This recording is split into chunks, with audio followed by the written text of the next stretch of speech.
ও অবিনাশ বাবু, অবিনাশ বাবু, আপনাকে একটা খবর দেওয়ার আছে। শুনেছেন নাকি ব্যাপারটা? কি ব্যাপার নগেন? আরে এত সকাল সকাল কি এমন খবর বলো দেখি। আপনার ছেলে পলাশ, সে তো এখন খুব বড় হয়ে গেছে। গরিব ঘরের মেয়ের সঙ্গে প্রেম করতে দেখলাম। কি সব যাতা কথা বলছো তুমি? আমার ছেলে পলাশ সম্পর্কে এরকম কথা বলতে তোমার লজ্জা করে না নগেন? আরে আমি মিথ্যে বলছি না, চোখে যা দেখেছি তাই বলছি। নদীর ঘাটে ওই ওই পূজা মেয়েটার সঙ্গে এই হাসি ঠাট্টা, বাবা ভাবখানা দেখলে মনে হয় আর কদিন পরেই যেন ঘরের বউ করে এনে ফেলবে, বুঝলেন? তাইতে দোষের কি আছে? আমি জানি পূজা খুব ভালো মেয়ে, পরিশ্রমী এবং বিনয়ী। ও গরিব হতে পারে কিন্তু মনটা একেবারে সোনার মতো। ও, তাহলে আপনি বলছেন এই গরিব ঘরের মেয়ে কি আপনি ঘরের বউ করে আনবেন? নগেন, মানুষের মূল্য তার টাকা পয়সা দিয়ে হয় না। পূজার মতো মেয়েকে যদি পলাশ সত্যিই পছন্দ করে থাকে, আমি নিজেই খুশি হয়ে দিয়ে দেব। ও, তাই নাকি? তাহলে তো বেশ ভালোই। কিন্তু গ্রামের লোক কি বলবে? গ্রামের লোক কি বলবে তা আমার চিন্তা নয় নগেন। আমি আমার ছেলের সুখ দেখব, সমাজের মুখ না। তুমি বরং নিজের কাজে যাও। হ্যাঁ, আপনি এভাবে বলতে পারছেন কারণ আপনি ওই মেয়েটার আসল উদ্দেশ্য জানেন না। আসল উদ্দেশ্য? কি আসল উদ্দেশ্য বলো দেখি। ওই মেয়ে আপনার ছেলেকে বিভিন্ন অছিলায় পটিয়ে পাটিয়ে প্রেম করে বিয়ে করে ঢুকবে এই ঘরে। তারপর দেখবেন আপনাদেরকে ঘর থেকে বের করে দিয়েছে। এসব কি বলো কি? তুমি কি করে বুঝলে সে এমন মেয়ে? হ্যাঁ, আপনি তো জানেন না বাবু, আমি মানুষের সাথে খুব মেলামেশা করি, তাই এদিক ওদিক সব খবরই আমার এই এই কানে আসে, ঠিক আছে? আপনাকে সাবধান করতে এসেছিলাম, আপনাকে সাবধান করলাম। এরপর আপনার সিদ্ধান্ত, আপনি কি করবেন। হ্যাঁ। কি রে পূজা, কোথায় যাচ্ছিস এত সবজি নিয়ে? হাটে যাচ্ছি ঠাকুমা, সবজি বিক্রি করব। দেখো না কেমন তরতাজা হয়েছে, খুব ভালো দামে বিক্রি করতে পারবো দেখো। না রে মা, তুই বাজারে যাস না। আমার মনটা না কেমন যেন করছে। শুনেছি বাজারের রাস্তা আজকাল একদম ভালো না। তুই একা একটা মেয়ে মানুষ যাবি, আমার তো হাড়ে আর কোনো জোরই নেই। ও কিছু না ঠাকুমা, তুমি অযথাই চিন্তা করছো। দেখো বিক্রি করে ভালো টাকাও পাবো, তোমার ওষুধ কিনতে পারবো, তখন তুমি আবার আমার সাথে বাজারে যেতে পারবে। টাকার কথা আর বলিস না, আমার যা হওয়ার হবে। তুই থাকলে সব ভালো। না না না, তুই যাস না মা, আমার বড় চিন্তা হয় তোকে নিয়ে। আমি ঠিক ফিরে আসবো, তুমি চিন্তা করো না। একটু আরামে বসো, তোমার বয়স হয়েছে তো। হ্যাঁ রে, বয়স তো হয়েছে। তোর দাদু যখন ছিল তখন এই সব কিচ্ছু চিন্তা করতে হতো না। এখন শুধু তোর জন্য এই মনটা কেমন করে আমার। আমি তো আছি তোমার সাথে, তুমি একদম চিন্তা করো না, আমি সব পারবো। তবে সাবধানে যাস মা, বেশি বেলা করিস না কিন্তু। তাড়াতাড়ি দুপুর দুপুর করে চলে আসিস।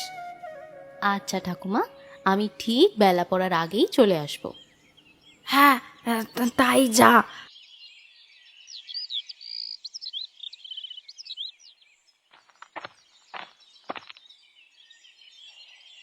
এই যে শুনছো, কি হলো? কি চেঁচাচ্ছ কেন তুমি? আজকেও তোমার বাজার যাওয়া হলো না? আরে যাচ্ছি যাচ্ছি, অযথা চেঁচামেচি করো কেন? সকাল থেকে শুনছি যাচ্ছি আর যাচ্ছি। অলসতারও তো একটা সীমা আছে নাকি? ঘরে কিচ্ছু নেই, না সবজি না মাছ, রান্না করবো কি দিয়ে? হ্যাঁ, বাজারটা তো অনেক দূরে, রোদটাও বেশ করা, একটু পরে গেলেই তো পারি, তাই না? তোমার ওই একটু পরে যে কখন আসে না সেটা আমার খুব ভালো করে জানা আছে। বসে বসে অলসতা ছাড়া তো কিছুই করো না তুমি। আমি কি বাজারে যাই না কখনো? এই গত সপ্তাহে তো গেছিলাম। হ্যাঁ সেই, তখনই তো সর্বশেষ গিয়েছো। এক সপ্তাহ হয়ে গেছে, কি দিয়ে খাবো? হ্যাঁ, ঘাস। তাহলে আজকে একটু ঘাস পাতা ভাজাই খাই না হয়? উফ, সত্যি না তুমি একটা বদমাইশ লোক। এই রোদে নিচে বেরোতে হবে ভেবে এমন করছো, তাই না? ঠিক আছে, তুমি বসে বসে পাই দুলিয়ে যাও। আচ্ছা আচ্ছা, ঠিক আছে ঠিক আছে, রাগ করো না, যাচ্ছি যাচ্ছি। আর একটু পরেই বের হব, তুমি একটু শান্ত হও দেখি। হ্যাঁ, অনেকবার শুনেছি তোমার এই কথা, আর আমি তোমার কথায় ভুলছি না। তোমাকে আর বিশ্বাস করলে আজ আমাকে না খেয়েই কাটাতে হবে। তার চেয়ে তুমি বসেই থাকো, আমি যাচ্ছি। আরে শোনো তো, এই রোদে তুমি যাবে কেন? আরে আমি যাচ্ছি তো, আরে সত্যি যাচ্ছি, কি রোদ আরে আরে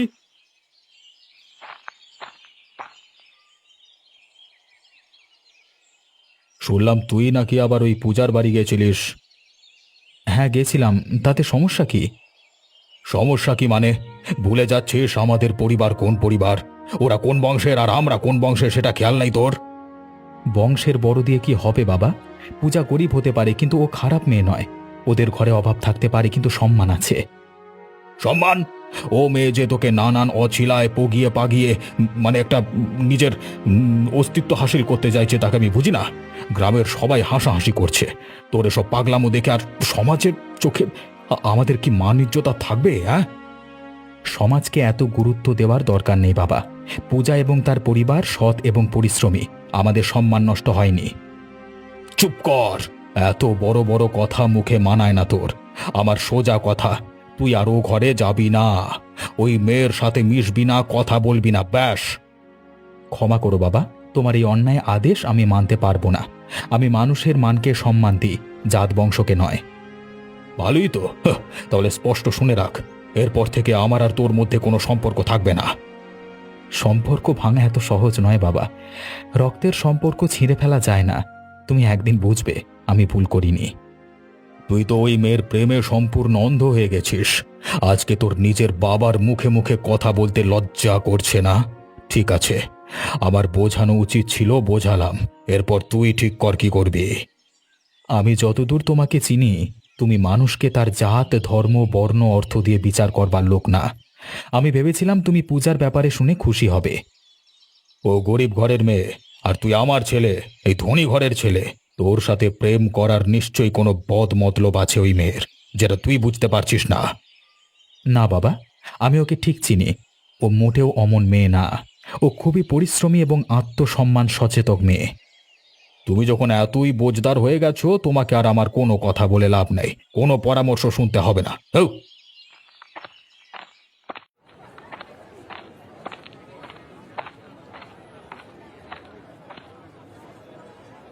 এই যে পূজা, সবজিগুলো তো বেশ টাটকা দেখছি।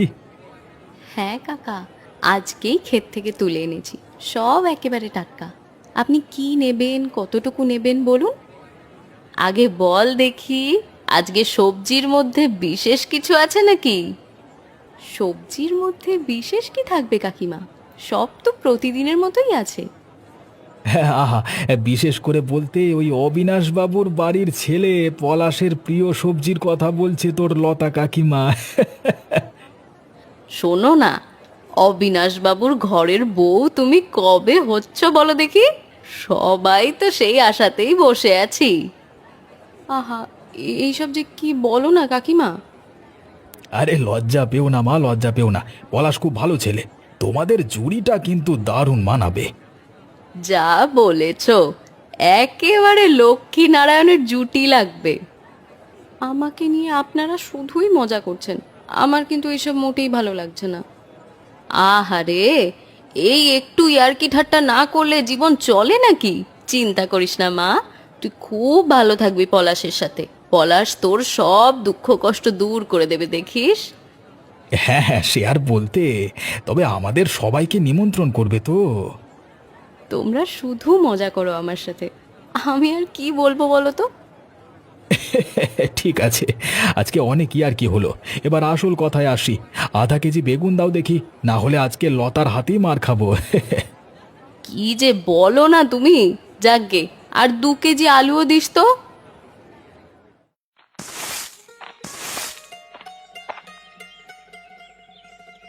এই যে নীলিমা বৌদি, বাড়িতে কেউ নেই বুঝি?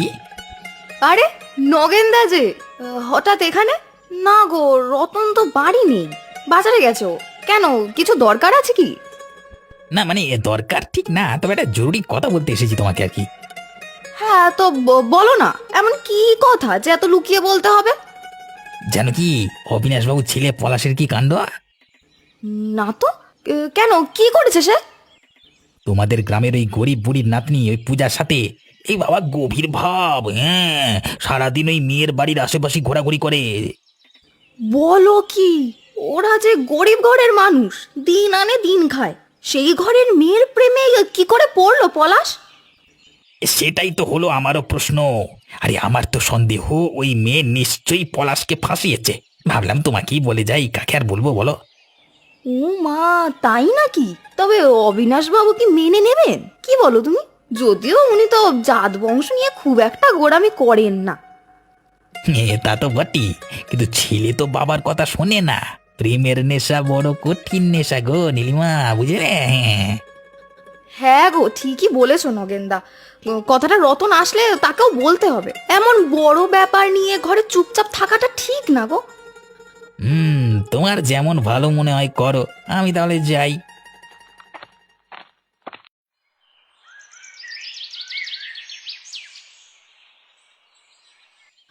দেখো ঠাকুমা, আজকের সবজি বেশ ভালো দামে বিক্রি হয়েছে। টাকা দিয়ে কি হবে মা? আমার যে মনটা একদম ভালো নেই রে। কি হলো তোমার ঠাকুমা? তুমি এমন করছো কেন?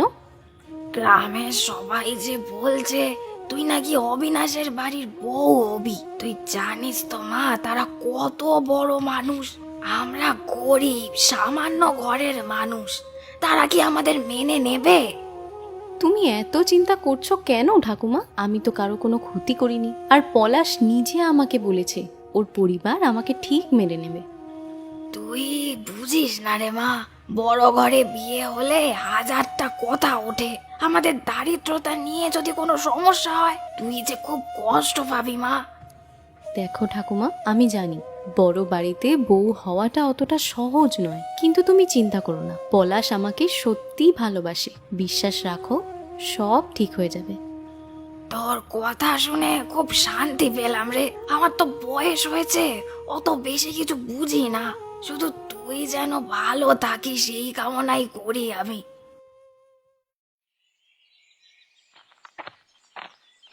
এই যে পলাশ, একটু এদিকে আয় তো। হ্যাঁ বলো বাবা। কালকে তোর সাথে বেশি রাগারাগি করেছি, একটু বেশি বলে ফেলেছি বুঝলি, আমাকে ক্ষমা করিস। তোমার সাথে আমার আবার রাগ কিসের বাবা? তুমি বড়, তুমি বকতেই পারো, রাগ করতেই পারো। হ্যাঁ বুঝতে পারছি বটে, কিন্তু আসলে গ্রামের লোকে কি সব বলছিল শুনে মাথা ঠিক ছিল না রে। সবাই সব সময় কিছু না কিছু বলবেই বাবা, কিন্তু তুমি আমাকে বিশ্বাস করতে পারো, পূজা সত্যি ভালো মেয়ে। হ্যাঁ ওরা গরিব কিন্তু খুব আত্মসম্মানী পরিবার। তুমি একবার ওদের সঙ্গে কথা বললে বুঝতে পারবে। তাই বলে আমরা তো আর সমাজের বাইরে বাস করি না। এত বড় সিদ্ধান্ত সমাজ কি বলবে? সমাজ আমাদের সুখ দেখবে না বাবা। আর পূজাকে তোমরাও দেখেছো, সে পরিশ্রমী, সংসার সামলাতে পারবে। একবার সুযোগ দিয়ে দেখো। হ্যাঁ ঠিকই বলেছিস, গতকাল তোর সাথে খুব বেশি অন্যায় করেছি বোধ হয়। আরে বাবা ভুলে যাও সব, তুমি শুধু আশীর্বাদ করো। আচ্ছা ঠিক আছে, তাহলে চল পূজার বাড়িতে আজকে কথা বলি আসি। তোদের বিয়েটা তাড়াতাড়ি না দিলে আমার আর স্বস্তি নেই। তুমি যা ভালো মনে করো করো বাবা।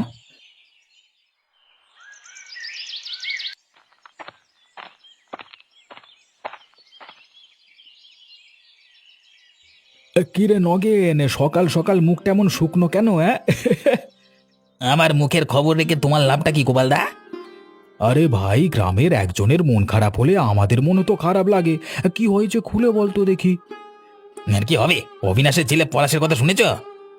হ্যাঁ শুনেছি, খুব ভালো খবর। এই পূজার মতো লক্ষ্মী মেয়ে ও বাড়ির বউ হলে তো ভালোই। ভালো হবে না। গরিব ঘরের মেয়ে বড় ঘরে গেলে ওরা সমাজে আর মাথা উঁচু করতে পারবে নাকি? এত মেয়ে থাকতে ওই মেয়েটা কি পছন্দ হলো? এটা কি বলছিস নগেন? মানুষ গরিব হলেই কি খারাপ? তা মেয়েটার কি কোনো দোষ দেখেছিস তুই? সমাজে নিয়ম কানুন বলে একটা কথা আছে। ওদের এই বিয়েটা আমি মোটেও পছন্দ করিনি। অবিনাশ বাবু বুঝতে পারছে না, পরে কিন্তু আফসোস করবে, আফসোস করবে। তুই একটু বেশি চিন্তা করছিস। সমাজ তো মানুষকে সুখ দেয় না, আর ভালোবাসায় জাতপাত থাকে না রে নগেন। আমি যা বললাম বুঝে শুনেই বলেছি। দরকার হলে আমি নিজেই দেখবো বিয়েটা যেন না হয়। ওসব বাজে চিন্তা মাথা থেকে বের কর। পলাশ আর পূজা সুখী হোক, এটাই চাওয়া উচিত তোর।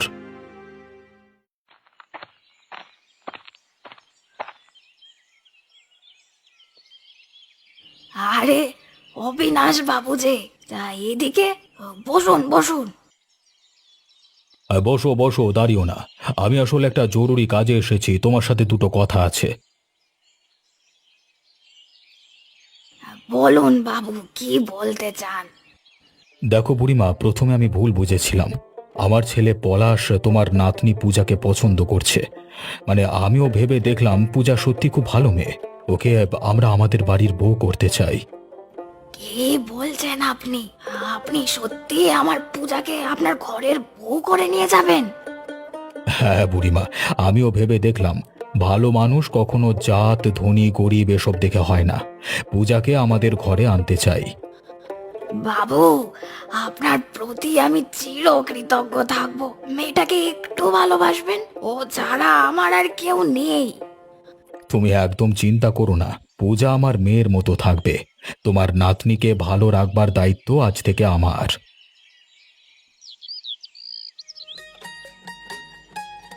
কি রে নগেন, মুখ এমন বেজার কেন? খাবার স্বাদ বুঝি তোর ভালো লাগছে না? আমার মুখ দেখে তোমার কি গোপালদা? আমি কি তোমার খাবার চুরি করে খাচ্ছি নাকি? না রে না, সে চুরি তুই করবি না। তবে কি জানিস তো, অন্যের সুখ দেখলে কি কারো কারো মুখ এমন শুকনো হয়ে যায় না? হ্যাঁ, কি বলতে চাইছো তুমি? স্পষ্ট করে বলো, ইয়ার কি মারছো আমার সাথে? হ্যাঁ, আরে কিছু না, তুই রাখছিস কেন? আরে তোর মতো কিছু লোক আছে যারা অন্যের ভালো হজম করতে পারে না। যেমন পলাশ আর পূজার বিয়েটা তোর একদমই সহ্য হচ্ছে না।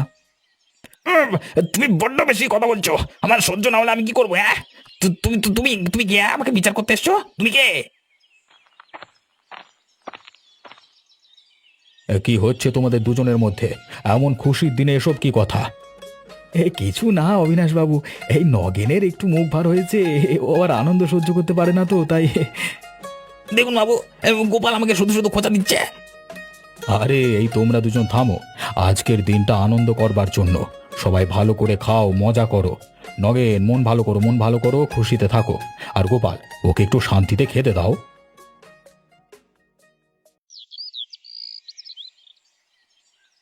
হঠাৎ আজ তোমার এত আনন্দ কিসের শুনি?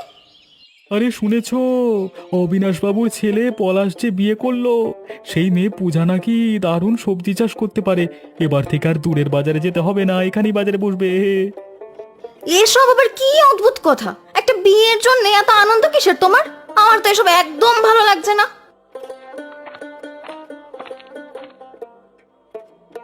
কি ব্যাপার রতন ভাই, তোমার মুখটা তো আজকে প্রায় ফুরফুরে দেখছি।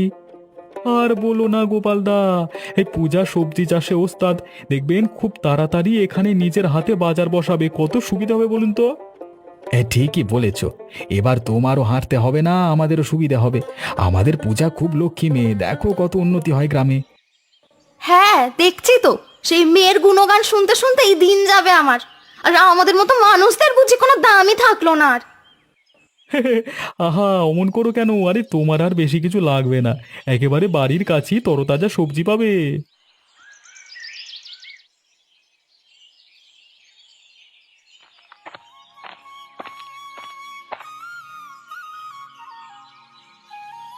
বাবা, চা এনেছি আপনার জন্য।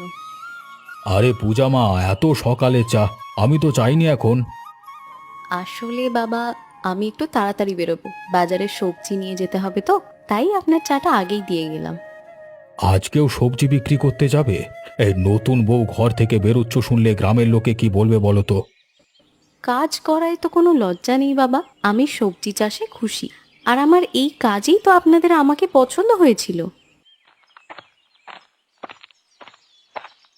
বাবা, পূজা ঠিকই বলেছে, ও তো পরিশ্রমী, কাজ ওর কাছে আনন্দদায়ক। গ্রামের মানুষ ওকে কাজ করতে দেখলে সম্মানই করবে। কিন্তু নতুন বউ, আমাদের ঘরে তো সবকিছুই আছে, তোমার কাজ করবার তো কোনো দরকার বোধ করছি না। আমাদের আছে বলে ও নিজের কাজ ছেড়ে বসে থাকবে কেন বাবা? পূজার এই কাজটা ওর পরিচয়, আর এই কাজ ওর সম্মান বাড়াবে, কমাবে না। হ্যাঁ ঠিকই বলেছিস পূজা, তুমি যাও মা, তোমার মতো বৌমা পেয়েছি, এটা সত্যি আমাদের ভাগ্যের ব্যাপার।